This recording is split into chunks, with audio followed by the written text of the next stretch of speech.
Ano? Ito, tapos hanggang din. Hindi mo maitaas? Tapos ire, hanggang din sa bato ko. Tapos may pumipintig sa tenga kung gano'n. Tapos Napasilip nyo na yan? Meron kasing tinatawag na ano eh. dito lang gano'n, tapos dito isa ko dito. Ay, kasama nga yan. Isang buo yan eh. Ginanon nyo pa. Iyon din yung tenga rin.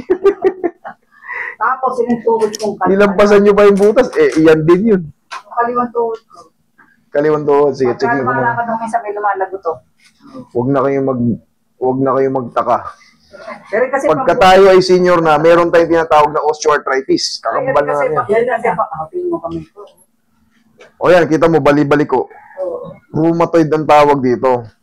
Pero yan kasi, gradually lang yan na hindi mo napapansin na buhay bengkong. Okay lang to eh. Okay lang yan. Kumbaga, unti-unti lang yung napapansin. Hindi mo mapapansin, ba? Tabingi ah. Pero wala yun. Oo. Pero yung sa tuhod. Ang tawag dyan, rheumatoid. Hindi mo Santos kaya, ganyan ang galawin ng paa. Hindi mo Santos, pag tinignan mo kaway ng pangit eh, yung mga kamay niya. Siguro ako si Vilma, naglalaba. Hindi na naglalaba yun.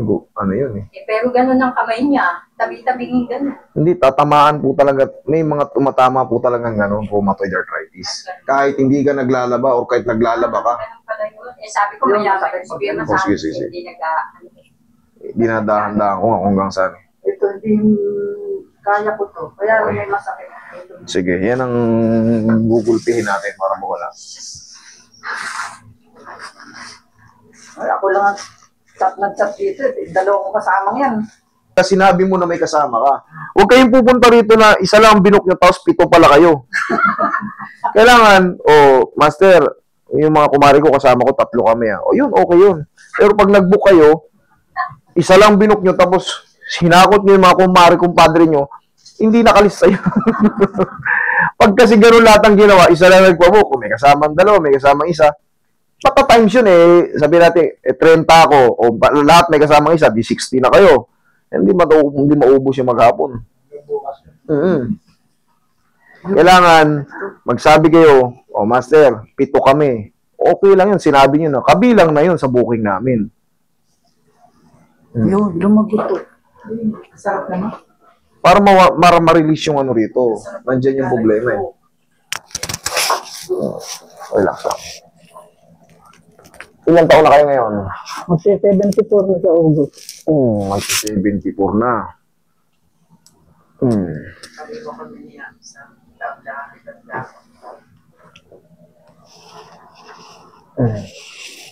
Malakas pa nga ako dyan sa anak ko. Grabe naman kayo. Hanggang patagilid. Mas malakas pa kayo sa 49?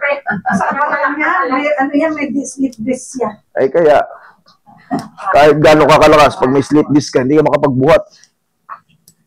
Hindi nga ako nagbubuhat. Kung bubuhatin ako, di ba malakas ako sa kanya? Makabuhatin ka rin. Kabilang side. Hindi rin biro ang sleep disc.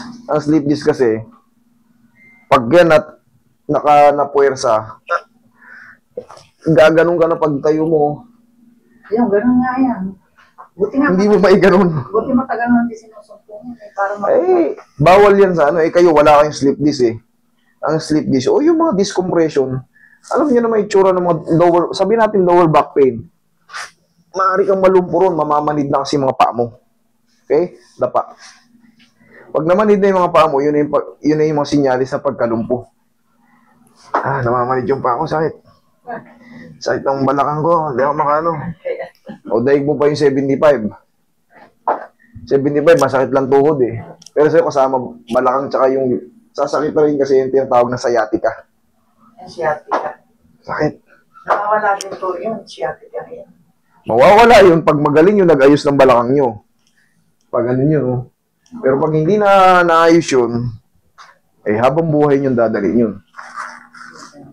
Pag hindi kayo na-therapy ng ayos. Kaya ako nagpahilot na sa ito eh. Okay, relax lang.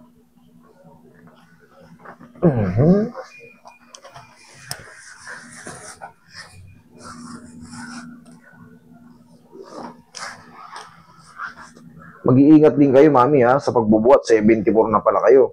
Hindi porkit malakas kayo yung kala nyo. Pag nagbuhat-buhat kayo, Sigurado kayo.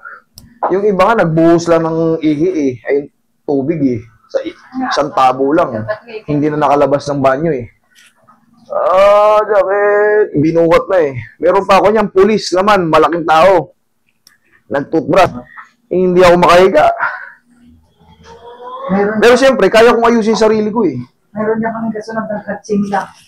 Meron kami. O, kita mo, yung mga instances na hindi mo akalain. Umatching lang, umusog na yung balakang. Diyan, iilutin na mamaya. Diba? Hindi, ang yun ay naghatsing, yung balikat ang nalagak. Ano nangyari dun? Hindi. Galing pang Pangasinan. Ayun, gano'n. Hahawak daw Sa yung tiyan po, Hindi niya na alam yun. sa tiyan po yung dalawang kamay. Hindi ka madidislocate pag wala kang movement, ma'am. Hindi ka madidislocate pag wala kang movement. Malamang umatching yun. Gumano yun. Kung nakakapit yan, paano ka madidislocate dun? Kumbaga, walang dahilan para madislocate ka kung naka-establish ka. Pero kung Todo. okay, inhale. Exhale. Hindi ka madidislocate na naka-establish yung position mo, tapos nakakapit ka pa. Malabo sa sabaw ng pusit. Siyempre, hindi mo maawat yung atching eh. Talagang magmo-movement ka eh. Hindi pumikit nga eh. Ay dumilat, hindi mo kaya eh. Umatching ka na nakadilat, hindi mo kaya eh. Kasi hindi mo kakayanin yun. Sinubukan ko yun eh. Talagang mapapipikit ka eh. Hindi pala talaga kaya. Pero kung dislocated shoulder yan, kaya ko yan. Basta wag lang matagal. Wag lang yung tatagal pa ng mga 3 buwan. So, bawal na master pagbuhat na mabibigat. Bawal na. Saka, sumba. Pwede. Zumba pwede. Kasi ang pambuhat ko, puro kaliwa. Pwede kang magsumba. Tandaan nyo, yung zumba pampabata yan. Pero kung mami, hindi ka pwede magsumba. Saka hindi ko tayo. Hindi kayo pwede kasi yung friction, ikis-kisan. Kita nyo naman yung itsura. Dapang-dapa. Talagang, dapat makikita mo yung tuhod mo ganyan, no? So, siyempre, pag nag-move ka, Meron ako kayo isang naiinilan. Sa malaki isang tulong. Ganyan na nga. may taba ito. O, mas malaki. Tama ka. Pero wala yan. Basta, yung movement yan, hindi masakit. Pero kung ito, katulad yan, namamaga. Pag ginalaw ko to, wag. Ay, hindi ibig sabihin mali. Pipitikin ko yan. Pero, wala naman yun. Bakit minsan parang may nauusog? Arthritis po yun. Yun yung tawag ng mga bone spar. Yung tumutunog-tunog. Ganonin mo, gumagano. Arthritis po yun, mami. Wala yan. Basta nakapantay yung... Basta hindi naiipit yung ACL, PCL sa gitna. Wala masakit. Pero kung masakit yan, tutulak ko lang naman yan. Kagaya nung kay mami, nakita mo. Di ba? Napabalik kaya yun. Kung di na ibalik, hindi nagpipiiyak-iyak ka dyan. Kung na-dislocate yung tuhod mo. Masakit pagkain. Yun ang trabaho ko eh. Yun ang yun ang mission ko. Ibalik yung mga... Palimot na ako sa iba. Madaling intindihin eh. Oo, kaya sabi ko dito na lang ako. Kahit akong mga... Dito naman kasi, siyempre, alam niyo no, wala namang pilitan booking dito. Choices nyo kung saan kayo. Sa dami namin nag-aayos, piliin nyo maigi. Manood kayo ng maayos, tignan nyo, obserbahan nyo kung sino yung talaga yung marunong. Kasi health nyo ito eh. Pag nagkamali, kita nyo, nadadagdagan yung pain. Ibig sabihin, nagbayad na kayo, napilay pa kayo. Kaya, manood kayo maigi. I-check nyo yung ratings namin o i-check nyo yung mga ginagawa namin kung nararapat ba talagang puntahan nyo. Kasi dito, wala naman talagang pilitan. Kumbaga, desisyon nyo yan. Desisyon sa Manalo na pare. Kita mo naman, pinakarati niya pa sa akin yung misis niya. Ganon siya katiwala sa akin. Sinervisan nila yun. Papanood ko siya. Pero awa ng Diyos. Malaking break yun sa akin, pare. Pero hindi ko nakita yung asawa niya. Meron naka-vlog. Naka-vlog? Hindi ka kasi nanonood ng YouTube eh. Sa inyo lang ako nanonood eh. Doon din yung sa Kaso, makikita nyo sa YouTube, sa bahay nila, hindi dito. Dalawa lang ang pinanonood ko, yung Cobra Prince, saka ito, 3D massage. Kanina. Wala na. Kanina, di ba, naghang sa kalate, Oo, sabi mo, masakit. May masakit konti, pero naigagano na, di ba? Yung konti na yun yung pinaka-trauma. Hindi talaga siya nasisiro-siro lahat. In a few days, healing process na yan eh. Kasi kung talagang sira yan, ganun pa rin yan. Pero pag natanggal ko yung lock, yung pinaka-swell na lang ng konti ron, syempre normally. Dati hindi ako makalimutan. Habang tumatagal, healing process ka na. Okay? Oh. Thank you. Ay, tenga. Ay, tenga ko. Sige. Ang kabila. Kapareho ba?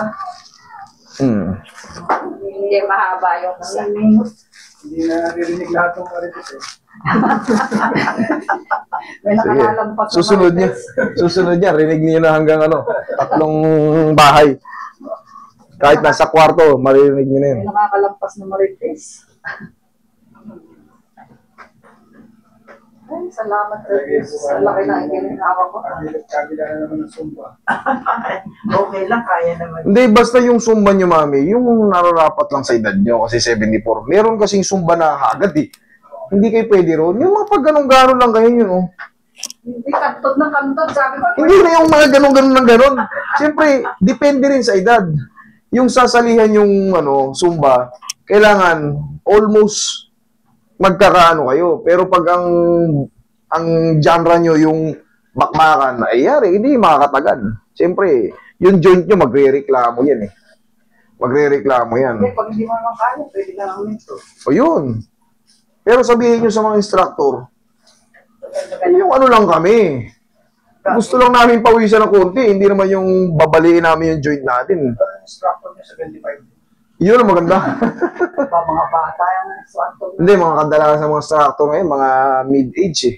35 to 40, ganyan eh. Mid-age. Hindi. Ata? Tayo mo eh. O, huwag na kayo mo eh. Yun ang hinahanap ko, yung magpapag-plus ng paa. Okay? Sana walang sumakit.